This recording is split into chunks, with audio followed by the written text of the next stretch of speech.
係，大家晚上好。今日係 Jason 同大家錄製呢個復盤視頻嘅。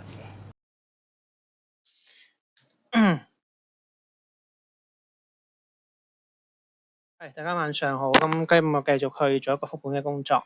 咁今日恒指就企翻喺24,500一個樓上。咁樣企就睇翻28,000呢個位置能唔能夠有效突破。咁樣今日北水係淨流入24億嘅。咁整體上嚟講係一個收復支持，但係力量唔係算好強。咁說明資金仍然係一個結構性嘅一個進攻，唔係全面加倉。咁仍然都係主線係半導體。PCB 就有存儲。咁樣都係睇翻呢個科技呢條主線上。咁黃金有一個低位反彈嘅一個動作。咁我哋就要睇翻能唔能夠有效突破兩萬個位置。咁樣就去睇翻呢個能唔能夠走強。有冇嗱向資金繼續流入？咁重點關注咧都係呢個星期6月19號星期四，因為 SpaceX 嘅一個行情已經行完咗啦。咁都正如我哋上個星期咁講，先高開再下殺。咁如果開市上咗市之後即刻衝入去嘅朋友咧，咁樣就一個高位就係一個殺跌㗎啦。咁都係建議去做一個配置嘅動作。如果係睇好商業航天呢條線，都唔會急於一時。咁樣上Watch 嘅一個路徑咧，咁而家就係全面去聚焦翻呢個美聯儲加息啦。美聯儲嘅一個講話，仲有一個美國獨立日嘅一個休息。咁呢個星期只有4個交易日。咁準確啲嚟講，其實都3個左右吧，因為你議息前一日你都根本唔會做㗎啦，你今日都係搏個反彈，聽日出貨。咁樣歐洲央行上個星期有講咁其實歐洲央行已經做咗一個加息嘅動作啦，已經行咗加息呢個動作出嚟啦，防禦性加息。咁美國跟唔跟咧？好大機會咯。咁樣目前上嚟講咧，就係話都矛盾嘅。咁經濟學家對於呢個 Watch 嘅立場咧就係冇把握嘅。咁而家個立場咧就係要睇啦。咁而家佢都係兩難嘅。咁白宮希望係減息啦，咁樣另外一面一個伊朗嘅一個戰爭咁樣打到個通脹高晒，咁其實比較難落地。咁就睇翻佢嘅一個講法係鴿派定係還是如何啦？咁還是鷹派，還是要點樣操作咧？呢個問號。咁所以目前嚟講咧就多睇小動。多睇小動，以觀望為主。睇佢講乜。佢一般嚟講應該係維持利率不變。咁如果極端啲嚟講，個加息預期都非常之高。咁取決於通脹。通脹如果繼續走嘅話咧，佢就會加息。咁如果加息嘅話咧，咁我哋都會建議翻去配置港股嘅一啲銀行股或者人壽股保險。有手嘅話咧，就做翻一啲美股嘅一啲半導體。因為我哋睇翻上一個港股嘅一個加息週期就唔係好樂觀嘅。從21年開始計，咁個加息就係好低迷嘅。如果呢個時間又係講加息嘅話咧，咁呢個位置有機會可能繼續往下睇。咁希望係唔去行加息嘅一個路徑，就係一個震盪嘅一個結構。咁目前上我哋都係要等結果。咁樣都有總結一下溫傑嘅一個加息嘅一個預期，都係即係睇美聯儲嘅 watch list 都係睇到有接近70%嘅機會加息。咁呢個係溫傑老師嘅一啲關注嘅標的。咁我認為都係可以睇翻中芯華虹兆易呢啲半導體主線嘅 AI 基建主線。咁樣呢個 SpaceX 嘅一個情況都係如預期咯，如預期高開低走。咁世界盃個呢個事件對於市場嘅一個影響都會比較大，所以目前我哋都係要關注翻主線，去關注翻半導體，就睇半導體同 AI 基建，其他都冇乜資金入。咁如果做翻啲中線配置嘅話咧，可以等月底，月底可以關注翻3442嘅。咁樣1523係做呢一個覆下盤咧1523佢都係一個多頭排列都係冇受到呢一個 SpaceX 仲有呢個加息預期嘅影響，都係硬正嘅1651咁16個點，即係成個結構呢個稀缺嘅標的係成個結構都係向上睇嘅。萬威爾盤前都已經係反彈300蚊6088長飛光纖呢啲影射嘅標咁今日都係講一個星期，即係呢個星期如果有參與到建滔嘅話咧，就真係好正嘅。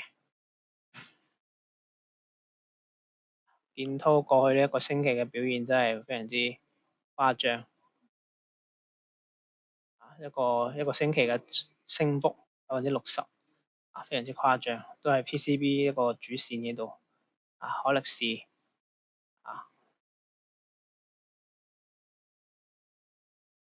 PCB 短缺嘅一個邏輯仍然係睇好，持續偏向積極。星雲科技或者建滔都係冇問題嘅 PCB 星雲科技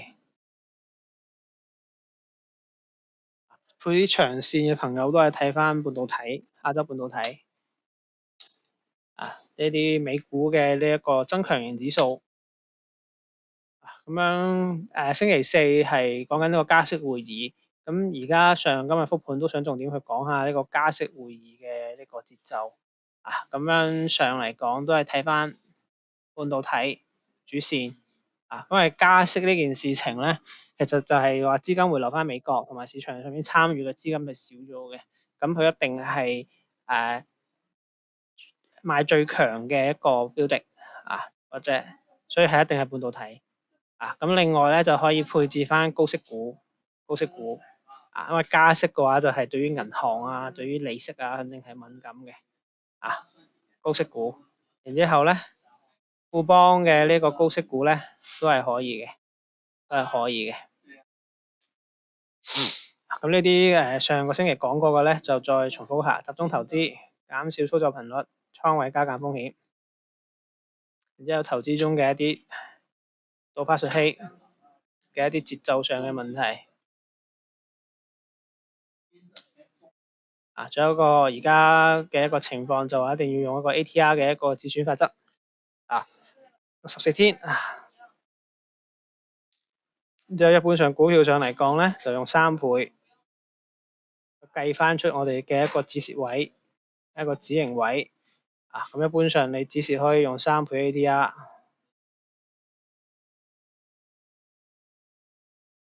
6倍 ATR 做一個止盈，咁你符合一個1:2嘅一個節奏，咁可以做嘅咧就虧少啲賺多啲，咁呢個係之前寫嘅一個9宮交易量法則嘅一個交易嘅一個流程，睇個指數，揀咗一個好嘅股票、好嘅標的，然之後我哋定翻好嘅倉位，做一個止蝕。呢個交易心法嘅話，其實都係基本上都一樣噶啦，做好止蝕，聚焦主線，專注翻自己嘅賺錢模式。今日嘅話後面會講下啲《道德經》嘅一啲內容，係關於點樣揾自己一個賺錢嘅模式。我覺得呢個都係一個問題。戴維斯雙擊就係一個觀點。今日就補充翻嘅話咧，就係想講翻資本市場嘅一個Animal Spirits，咁就係講一個動物精神。咁樣呢個事情其實某程度上大家都可以反思翻呢個 SpaceX 嘅一個事件一個市場情緒，仲有一個群體效應咁樣對於我哋我哋係可以睇到一啲市場嘅一個主升浪咧，必須係要有動物精神去驅動一個動物精神咁樣你有一個動物精神，你有一個金入去咧，咁樣先會有一個持續嘅一個主升浪咁樣另外上但係另外上我哋都要睇到翻市場嘅一個風險同埋一個泡沫啊。咁如果你好似上個星期咁講，直接衝入去追高，咁確實最後都係一個下殺嘅一個短期下殺嘅一個節奏咯。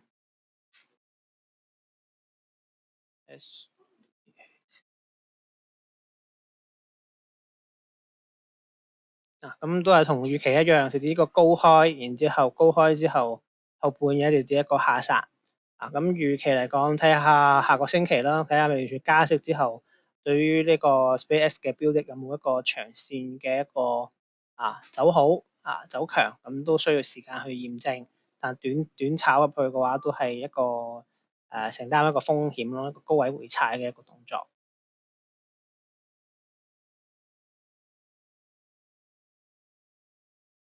咁後面就係 Jason 去星期六日去復盤呢個《道德經》，我就覺得都有一段唔錯嘅一個內容。知人者智，自知者明。勝人者有力，自勝者強。知足者富，強行者有志。